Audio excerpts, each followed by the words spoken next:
Here are the best 5 beaches near Charleston. Make sure to stay till the end of the video because I'm going to give you my 2 favorite beaches on this list. Folly Beach.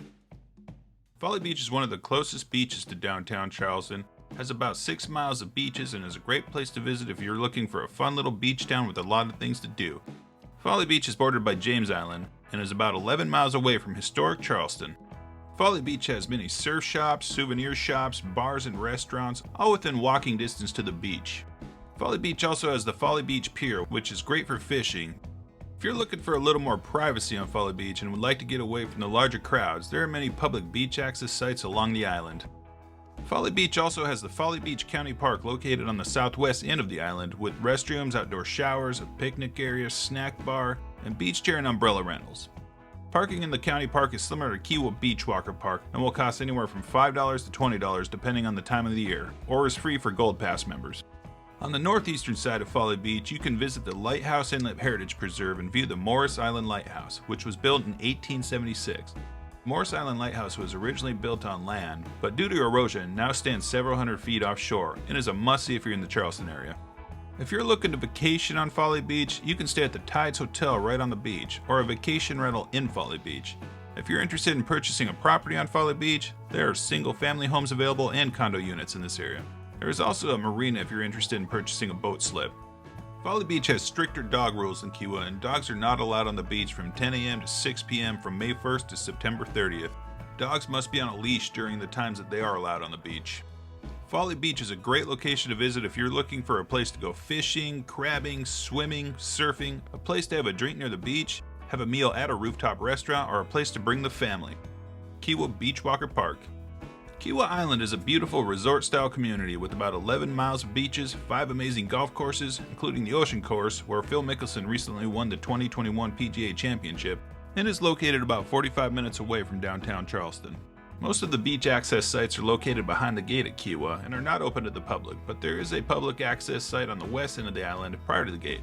This area is called Kiawah Beachwalker County Park, and this is an amazing beach to visit and a great place to bring the family. Kiawah Beachwalker Park offers a picnic area with grills along the Kiawah River, outdoor showers, a snack bar, restrooms, and beach chair and umbrella rentals. Kiawah is a great location to go on a walk, bike ride, or watch for dolphins. If you walk about 1.5 miles to the west end of the park, there's a good location to watch for dolphins feeding during low tide. If you plan on going to Kiawah Beachwalker Park, keep in mind that parking is limited and costs anywhere from about $5 to $20 per day for a standard vehicle, depending on the time of the year. Parking is free for Charleston County Gold Pass members, and I will provide a link below with more information regarding the Gold Pass if you're interested in purchasing one. Be sure to go to the park early during the peak season so that you can find a parking spot. Dogs are allowed at Kiawah Island all day year-round, but are required to be on a leash. There are certain times that dogs can be off-leash during the winter months, and I will put a link to the rules for Kiawah below. There are also a couple of critical habitat areas where dogs are not allowed. Kiawah is not the closest beach to Charleston on this list, but in my opinion, it is worth the drive.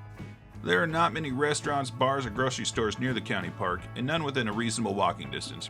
Pressfields Village is not far from Beachwalker Park and is about 2.5 miles away, and has some restaurants and a Harris Teeter grocery store, among other things. Kiawah is a great beach to go if you're looking for an area with less tourists than some of the other beaches near Charleston. Sullivan's Island. With about 2.5 miles of beaches, Sullivan's Island is the smallest beach on this list, but the beaches along the island are great. Sullivan's Island is home to the historic Fort Moultrie, a preserved maritime forest, the Sullivan's Island Lighthouse, and some amazing restaurants, including Poe's Tavern, which was given the name because Edgar Allan Poe once lived on Sullivan's Island. Sullivan's Island does not have any hotels and has the most expensive real estate in the area. Sullivan's Island has multiple beach access sites along the island. My favorite spot to access the beach is near Fort Moultrie. Sullivan's Island has a long history of defending the Charleston area from invaders and played a pivotal role in the Revolutionary War. In fact, South Carolina got its nickname as the Palmetto State from the battle against the British at Fort Moultrie.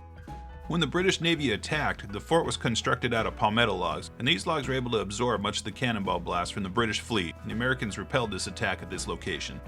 You can get a great view of Charleston Harbor, the Arthur Ravenel Bridge, and Fort Sumter from Fort Moultrie on Sullivan's Island. If you would like to bring your dog to the beach on Sullivan's Island, you will need to purchase a dog license, which will cost you around $50 per year. From May 1st to September 30th, dogs are not allowed on the beach from 10 a.m. to 6 p.m. So Sullivan's Island may not be the best beach for you to visit with your dog if you do not live in this area. Isle of Palms. Just across the bridge from Sullivan's Island is Isle of Palms, which is another great beach town to visit near Charleston.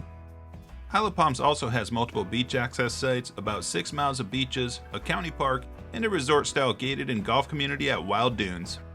Isle of Palms also has a great little downtown area with restaurants, bars, and live music at the Windjammer. If you'd like to play a game of volleyball in the sand, you can go to the Isle of Palms County Park or to the Windjammer. The county park also has outdoor showers, snacks, beach chair and umbrella rentals, and restrooms. Similar to the other county parks on this list, you will need to pay anywhere from $5 to $20 for the day to park at this location, but there are other options for parking if the county park is full. Like Folly Beach, Isle of Palms is another great beach if you'd like to have a lot to do within a short walking distance from the beach. The drive to Isle of Palms from Charleston is about 20 to 25 minutes, but Mount Pleasant and Sullivan's Island are also very close to Isle of Palms, so there's a lot to do nearby. Isle of Palms has a variety of real estate for sale, including beachfront property, condos, fractional ownership homes, boat slips for sale at the marina, and homes for sale on a golf course. Dogs are allowed on the beach anytime year-round if they are on a leash, and there are also certain times that they are allowed off-leash, so this is a great location to bring your dog, with less restrictions than some of the other beaches on this list. Edisto Beach.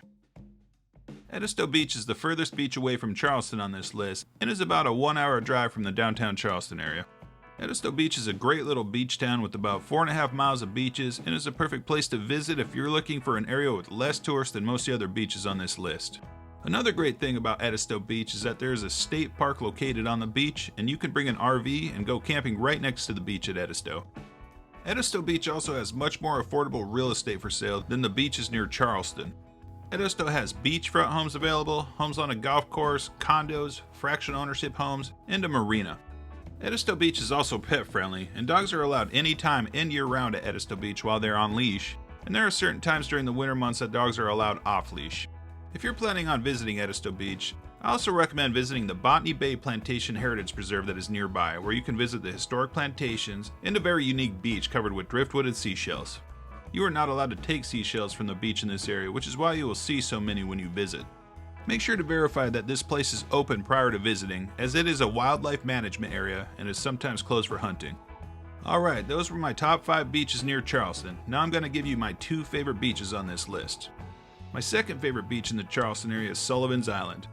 As I mentioned earlier, my favorite beach location on Sullivan's Island is near Fort Moultrie. This area has a unique combination of history and a beach with a great view of Charleston Harbor. This area is also away from most of the tourists in the area. My number 1 favorite beach to go near Charleston is at Kiawah Beachwalker Park. I love this park. You can go to the park and walk for miles and have a little more privacy than some of the other beaches near Charleston. I also see dolphins at this location regularly. Kiawah is a beautiful beach and is a must-see if you're in the Charleston area. Thanks for watching my video. If you're considering purchasing a property near the beach in this area, you can contact me anytime at 843-769-1836 or visit my website at garrisoncharleston.com.